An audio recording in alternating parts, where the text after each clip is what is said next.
Dear students, in this session, we will discuss about the e-commerce under GST regime. ഇത് നിങ്ങളുടെ GST സിലബസിലെ രണ്ടാം മോഡ്യൂളിൽ മൂന്നാമത്തെ യൂണിറ്റാണ്. നമ്മൾ കഴിഞ്ഞ ക്ലാസ്സിൽ ഇതിൻ്റെ സെക്കൻഡ് യൂണിറ്റ്, രണ്ടാമത്തെ യൂണിറ്റ് കംപ്ലീറ്റ് ആയിട്ട് ഡിസ്കസ് ചെയ്തിരുന്നു. ഇത് മൂന്നാമത്തെ യൂണിറ്റാണ്. ഈ യൂണിറ്റിൽ നമ്മൾ GST റെജീമിൻ്റെ കീഴെ e-commerce business under GST regime. E-commerce നമ്മൾ സിംപ്ലി പറഞ്ഞു കഴിഞ്ഞാൽ എന്താണ്? അതൊരു റീറ്റെയിൽ ബിസിനസ് അല്ലെങ്കിൽ supply of goods and services using electronic platform. അത് സിംപ്ലി നമ്മൾ പറഞ്ഞു കഴിഞ്ഞാൽ ഇ-കൊമേഴ്സ് അല്ലെങ്കിൽ ഇലക്ട്രോണിക് കൊമേഴ്സ് അല്ലെങ്കിൽ e-commerce means supply of goods and or services including digital products or digital or electronic network. Digital or electronic നെറ്റ്വർക്കിലൂടെ supply of goods and services including digital products, അതാണ് നമ്മൾ e-commerce കൊണ്ട് ഉദ്ദേശിക്കുന്നത്. ഇന്ത്യയിൽ e-commerce ഇപ്പം അതിൻ്റെ develop സ്റ്റേജിലായി മാറിയിട്ടുണ്ട്. ലോകമെമ്പാടും ഇ-കൊമേഴ്സ് വളരെ അഡ്വാൻസ്ഡ് ആണ്. ഇ-കൊമേഴ്സിൻ്റെ വളർച്ച വന്നതോടുകൂടി നമ്മുടെ റീറ്റെയിൽ ബിസിനസ്സിൽ തന്നെ റവല്യൂഷണറി ചേഞ്ചസ് ഉണ്ടായി. വലിയ വലിയ വൻകിട ബിസിനസ് കൺസേൺസ്, വൻകിട retail business concerns like Amazon അല്ലെങ്കിൽ ആലിബാബ, നമ്മുടെ റീറ്റെയിൽ ബിസിനസ്സിനെ കുറിച്ചുള്ള കോൺസെപ്റ്റ് തന്നെ മാറിപ്പോയി.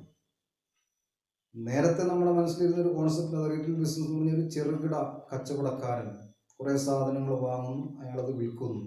ഇത് മാറിയിട്ട് ഇവരുടെയൊക്കെ ആനുവൽ ടേൺ ഓവർ എന്താണ്? More than $150 billion.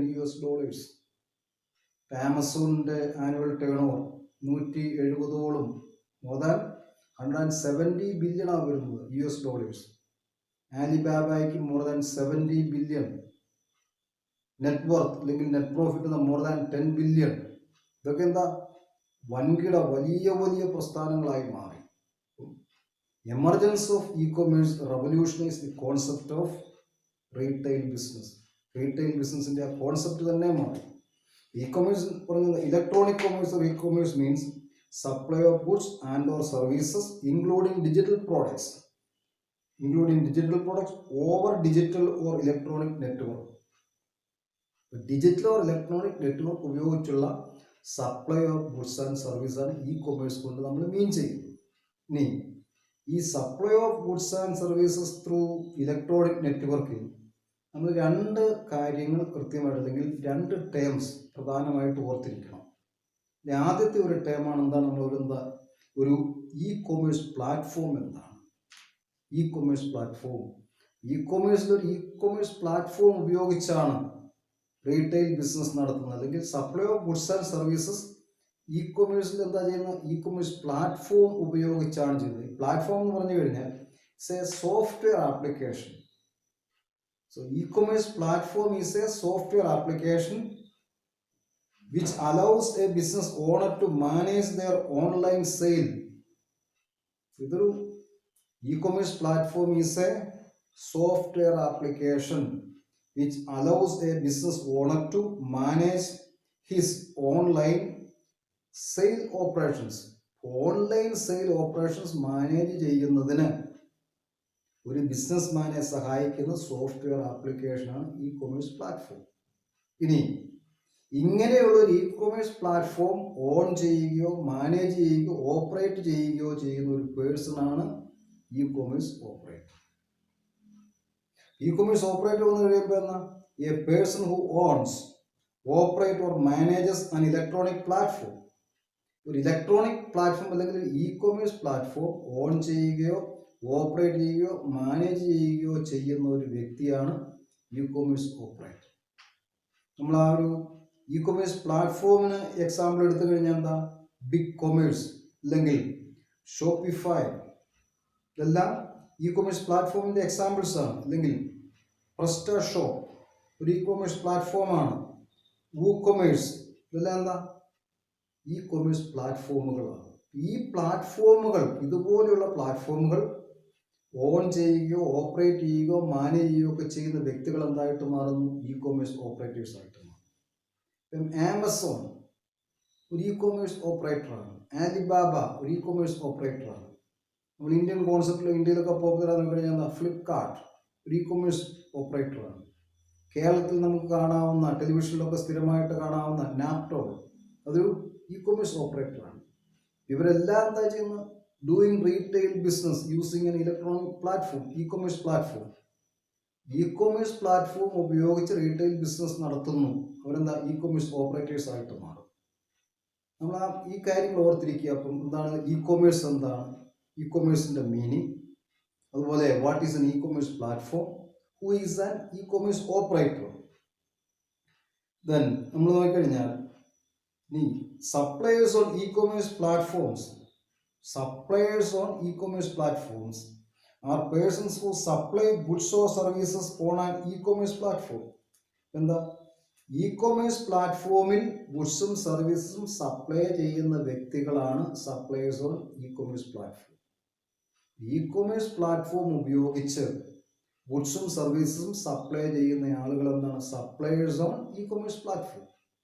ഇനി GST നിലവിൽ വന്നതോടുകൂടി ഒരു ഇ കൊമേഴ്സ് ഓപ്പറേറ്റർ എന്തൊക്കെ കാര്യങ്ങളാണ് കൃത്യമായിട്ടും ഓർത്തിരിക്കുകയും പാലിക്കുകയും ചെയ്യേണ്ടത്?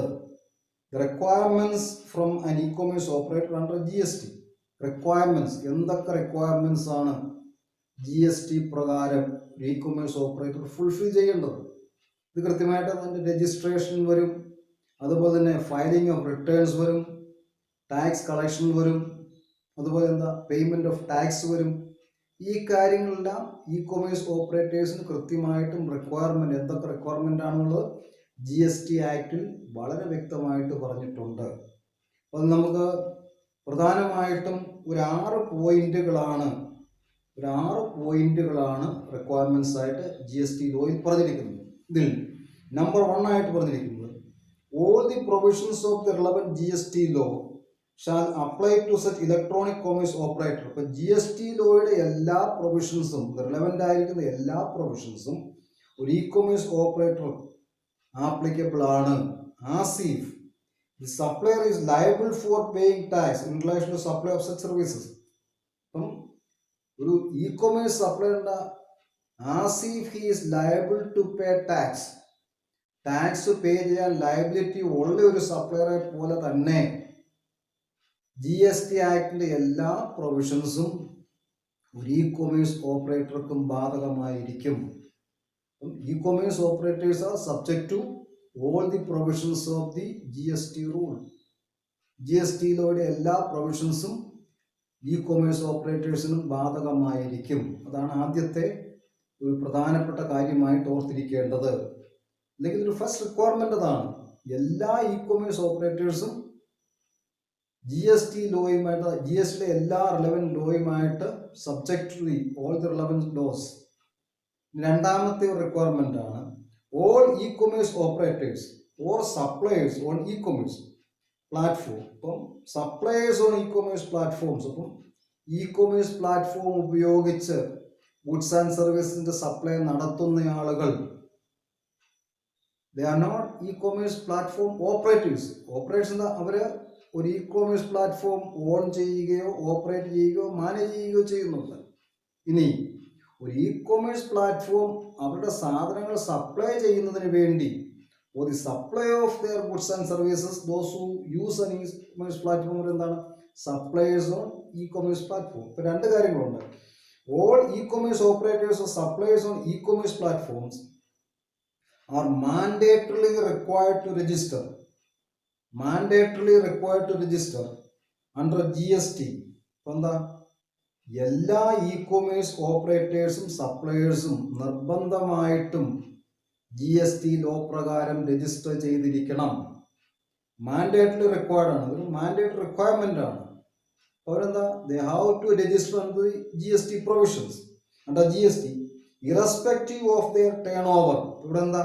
അവരുടെ ടേൺ ഓവർ എന്താണെങ്കിലും ഒരു വ്യക്തി ഒരു ഇ കൊമേഴ്സ് ഓപ്പറേറ്ററോ ഇ കൊമേഴ്സ് സപ്ലയറോ ആണെങ്കിൽ, സപ്ലയർ ഓൺ ഇ കൊമേഴ്സ് ആണെങ്കിൽ irrespective of their annual turnover, they have to register under the provisions of GST. നിർബന്ധമായിട്ടും മാൻഡേറ്ററി രജിസ്ട്രേഷൻ റിക്വയർമെന്റ് ആണ്. Then irrespective of their turnover, which will be required for claiming the tax deducted by e-commerce operators.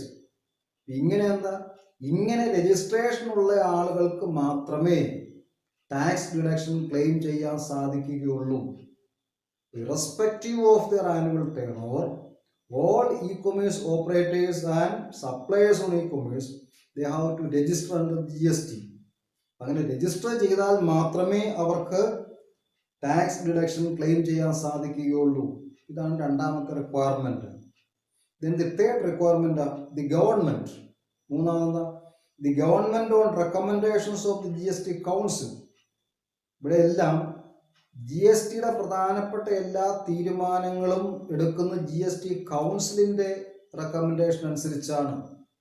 GST കൗൺസിലിന്റെ അകത്ത് എന്താ, central government representatives കാണും, union finance minister അതിന്റെ ചെയർമാനായിട്ട് വരും, ex officio ചെയർമാനായിട്ട് വീണ്ടും എന്താ യൂണിയൻ ഫിനാൻസ് സെക്രട്ടറി വരും, ministry of states in the ministry of finance മെമ്പറായിട്ട് വരും. അതുപോലെ എല്ലാ സംസ്ഥാനങ്ങളുടെയും ഫിനാൻസ് മിനിസ്റ്റേഴ്സോ അല്ലെങ്കിൽ റെക്കമെൻഡ് ചെയ്യപ്പെടുന്ന ഒരു മന്ത്രിയോ മെമ്പറായിട്ട് വരും. ഇങ്ങനെ ഒരു ഫുൾ ബോഡിയാണ് GST കൗൺസിൽ. അപ്പം GST കൗൺസിലാണ് GSTയുമായിട്ട് പ്രധാനപ്പെട്ട എല്ലാ തീരുമാനങ്ങളും റെക്കമെൻഡ് ചെയ്യുന്നത്. GST കൗൺസിൽ റെക്കമെൻഡേഷൻസ് ഇംപ്ലിമെന്റ് ചെയ്യാനുള്ള ബാധ്യത സെൻട്രൽ ഗവൺമെന്റിനുണ്ട്. GST കൗൺസിൽ അതിന്റെ പ്രത്യേകത ഏതാണ്? The government on recommendation of GST council may notify specific categories, ചില പ്രത്യേക കാറ്റഗറിയിൽപ്പെട്ട സർവീസുകൾ. Then the tax on intra-state supplies. Intra-state എന്താ? Supply within a state. The tax on intra-state supplies of which shall be paid by an electronic commerce operator. അപ്പം intra-state സപ്ലൈയുടെ മേൽ ഒരു electronic commerce operator എന്തൊക്കെ കാര്യങ്ങൾ എപ്പോഴൊക്കെയാണ് tax പേ ചെയ്യേണ്ടത് GST council കൃത്യമായിട്ട് recommend ചെയ്തിട്ടുണ്ട്. ഈ such services supply through it. ഏതൊക്കെ സർവീസുകൾ ഒരു ഇ കൊമേഴ്സ് പ്ലാറ്റ്ഫോം ഉപയോഗിച്ച് സപ്ലൈ ചെയ്യുകയാണ് എങ്കിൽ അതിൻ്റെ മേൽ ടാക്സ് ഏത് രീതിയിലാണ് ചുമത്തേണ്ടത് എന്ന് കൃത്യമായിട്ടും GSTയുടെ പ്രൊവിഷൻസിൽ പറയുന്നുണ്ട്.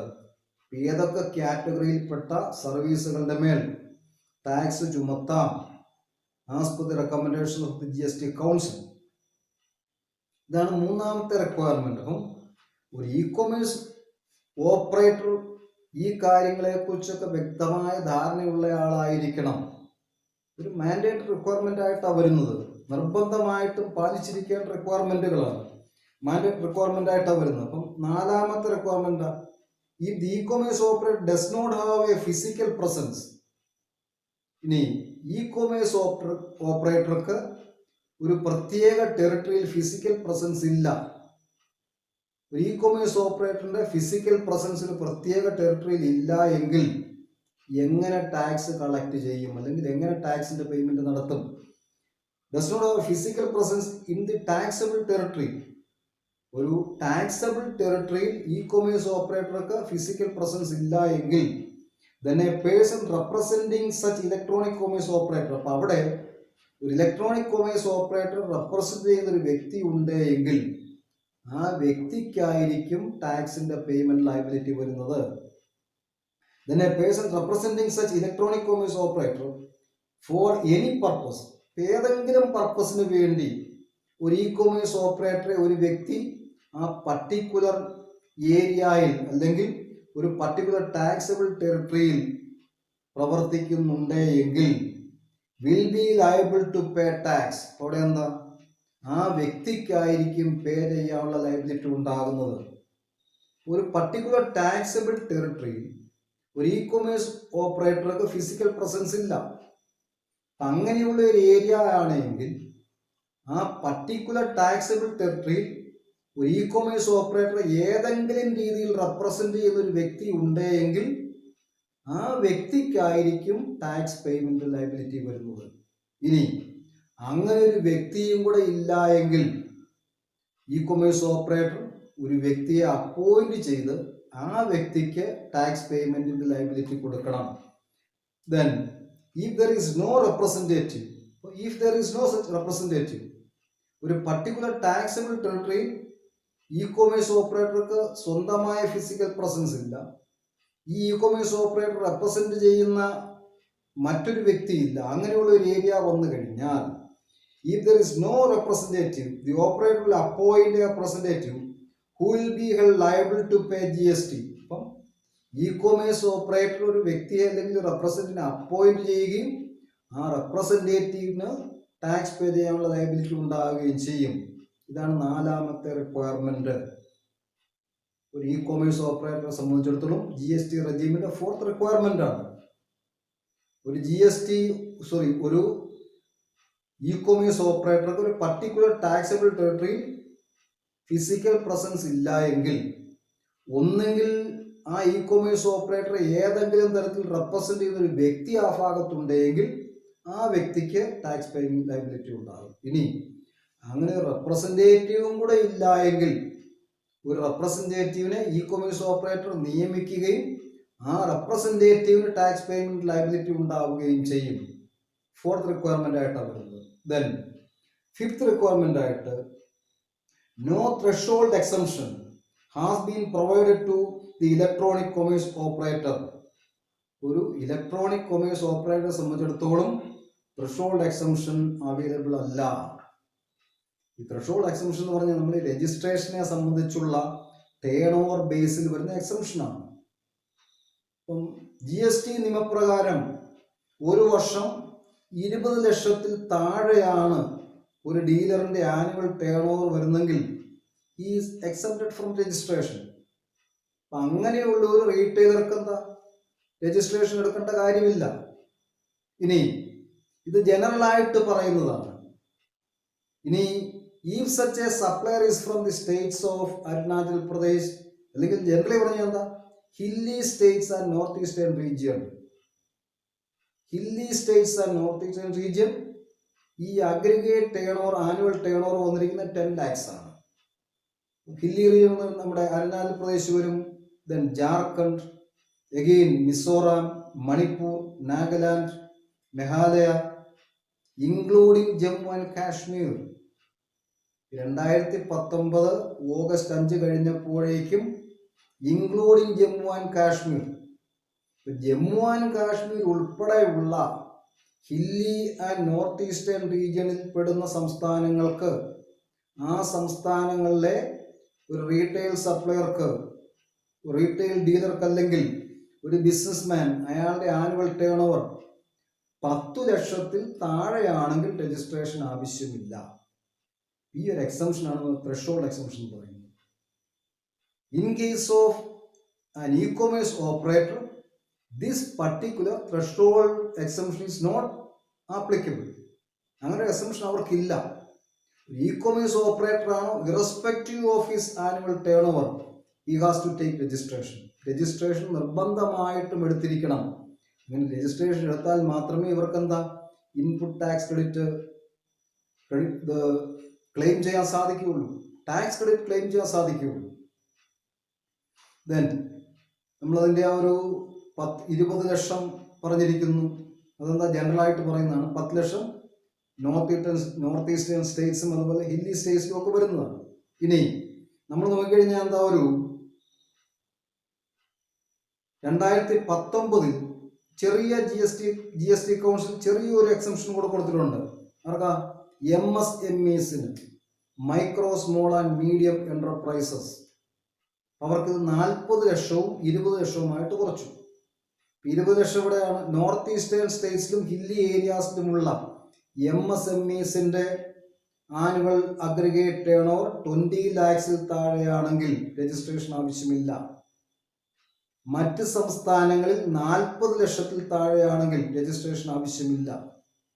ഇനി micro medium and small enterprises, അവരുടെ ആ ഇൻവെസ്റ്റ്മെന്റും ടേൺ ഓവറും ഒക്കെ കണക്കാക്കിയാണ്.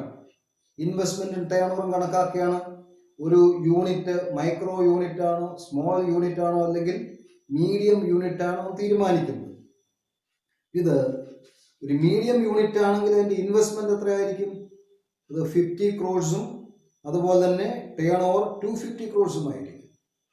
ഇൻവെസ്റ്റ്മെന്റ് 50 crores താഴെ വരുന്നതും ടേൺ ഓവർ 250 crores താഴെ വരുന്നതാണെങ്കിൽ എന്താ, അത് മീഡിയം എന്റർപ്രൈസസ് ആണ്. ദെൻ രണ്ടാമത് മൈക്രോ എന്റർപ്രൈസ് ആണെങ്കിൽ investment 1 crore annual turn over എന്തായിരിക്കും, 5 crore അടുത്തായിരിക്കും. 5 crore മതി. 5 crore കൂടിക്കഴിഞ്ഞാൽ അടുത്ത കാറ്റഗറിയിലേക്ക് പോകും.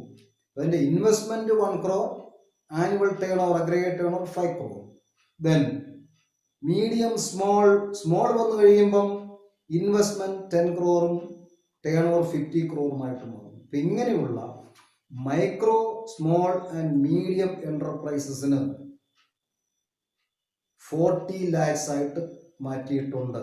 ഇനി ഇതുപോലെയുള്ള യൂണിറ്റുകൾ hilly and north eastern states ആണെങ്കിൽ 20 lakhs ഉള്ളൂ. ജനറൽ കാറ്റഗറി മറ്റ് ബിസിനസ് ആണെങ്കിൽ 20 lakhs, hilly and north eastern region ആണെങ്കിൽ 10 lakhs രജിസ്ട്രേഷന്റെ ഒരു റിക്വയർമെന്റ് ആയിട്ട് വരുന്നത്. അങ്ങനെ ആനുവൽ ടേൺ ഓവർ എന്താ 20 ലക്ഷത്തിൽ കൂടിക്കഴിഞ്ഞാൽ അവർ നിർബന്ധമായിട്ടും സെക്ഷൻ 22 പ്രകാരവും 24 പ്രകാരവും രജിസ്ട്രേഷൻ റിക്വയർമെന്റ് ഫുൾഫിൽ ചെയ്യുന്നുണ്ടോ എന്ന് നോക്കിയിട്ട് സെക്ഷൻ 25 പറഞ്ഞിരിക്കുന്ന രീതിയിൽ രജിസ്ട്രേഷൻ എടുത്തിരിക്കണം. രജിസ്ട്രേഷൻ എടുത്തു കഴിഞ്ഞാൽ അവർക്ക് എന്താ, ടാക്സ് ലയബിലിറ്റി ഉണ്ടാകും, ടാക്സബിൾ പേഴ്സൺ ആയിട്ട് മാറും. ടാക്സ് ലെവി ചെയ്യുന്ന under GST tax is levied from a taxable person operating in a taxable territory. രണ്ട് കാര്യങ്ങളുണ്ട്. GST നിയമപ്രകാരം ടാക്സ് ലെവി ചെയ്യപ്പെടണമെന്നുണ്ടെങ്കിൽ that particular dealer should be a registered person. Registered person ആയാൽ മാത്രമേ taxable person ആകുന്നുള്ളൂ. ഇനി taxable പേഴ്സന്റെ ഓപ്പറേഷൻ ബിസിനസ് ആക്ടിവിറ്റി ഒരു ടാക്സബിൾ ടെറിട്ടറിയിലായിരിക്കണം. ടാക്സബിൾ ടെറിട്ടറിയിൽ അല്ല എങ്കിൽ അയാളിന് ടാക്സ് കളക്ട് ചെയ്യാൻ പറ്റില്ല. ഇതാണ് നമ്മളെന്താ പറഞ്ഞിരിക്കുന്ന അഞ്ചാമത്തെ റിക്വയർമെന്റ് ആണ്. No threshold exemptions has been provided to electronic commerce operator. Thus any person who is an electronic commerce operator or is supplying through an electronic commerce operator. ഒരു ഇലക്ട്രോണിക് കൊമേഴ്സ് ഓപ്പറേറ്ററോ അല്ലെങ്കിൽ ഒരു ഇലക്ട്രോണിക് കൊമേഴ്സ് ഓപ്പറേറ്റർ മുഖാന്തരം supply ചെയ്യുന്ന വ്യക്തിയോ ആണെങ്കിൽ, supplier on E commerce ആണ് എങ്കിൽ, then are made responsible under the GST law for deducting and depositing tax at the rate of 1% CGST.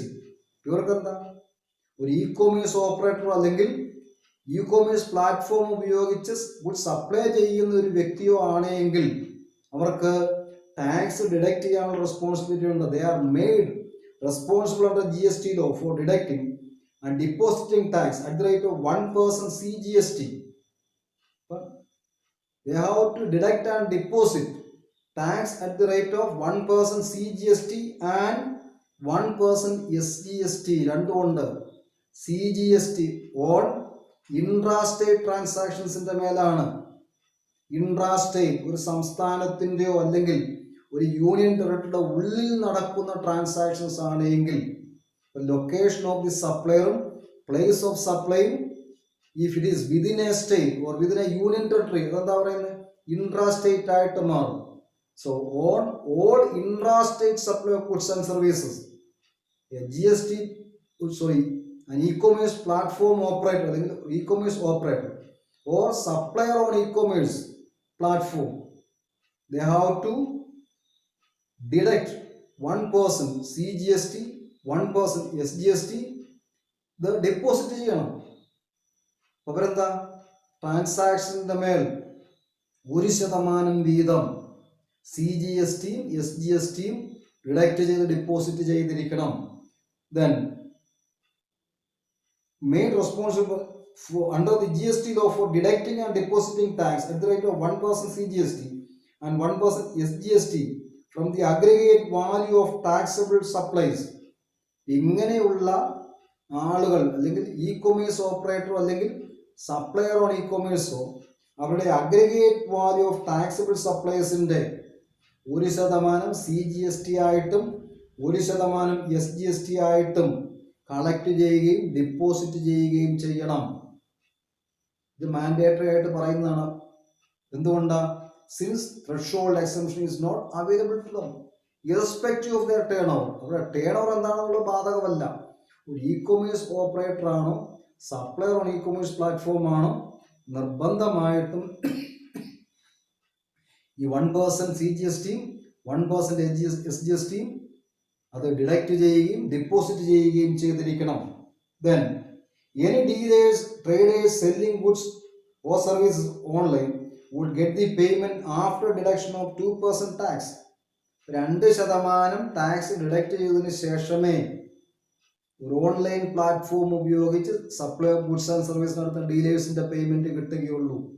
ഡീലേഴ്സിന് payment കൊടുക്കുന്നതിന് മുമ്പ് തന്നെ 1% CGST 1% SGST ഈ പ്ലാറ്റ്ഫോം ഓപ്പറേറ്റേഴ്സ് അവർ തന്നെ ഡിഡക്റ്റ് ചെയ്തത് ഗവൺമെന്റിൽ ഡിപ്പോസിറ്റ് ചെയ്തിരിക്കണം. ഇതൊരു മാൻഡേറ്ററി റിക്വയർമെന്റ് ആണ്, irrespective of there annual turn over. Irrespective പറഞ്ഞിരിക്കുന്നത് എന്താ? മാൻഡേറ്ററി രജിസ്ട്രേഷൻ അവർക്കുള്ളത് കൊണ്ടാണ് ഇ കൊമേഴ്സ് പ്ലാറ്റ്ഫോം ഉപയോഗിക്കുന്നത്. മറ്റുള്ള ഡീലേഴ്സ് ആണെങ്കിൽ അവർക്ക് ഈ 20 lakhs എക്സംഷൻ വരും. നോർത്ത് ഈസ്റ്റേണും ഹില്ലി ഏരിയയും ആണെങ്കിൽ 10 lakhs എക്സംഷൻ വരും. ഇ കൊമേഴ്സ് ഓപ്പറേറ്റർ ആണെങ്കിൽ എക്സംഷൻ ഇല്ല. അവർ നിർബന്ധമായിട്ടും രജിസ്ട്രേഷൻ എടുക്കുകയും ടാക്സ് കളക്ട് ചെയ്യുകയും അതുപോലെ തന്നെ ഡിപ്പോസിറ്റ് ചെയ്യുകയും ചെയ്തിരിക്കണം. ദെൻ അടുത്തത് 6ാമത്തെ ഒരു റിക്വയർമെന്റ് ആണ്.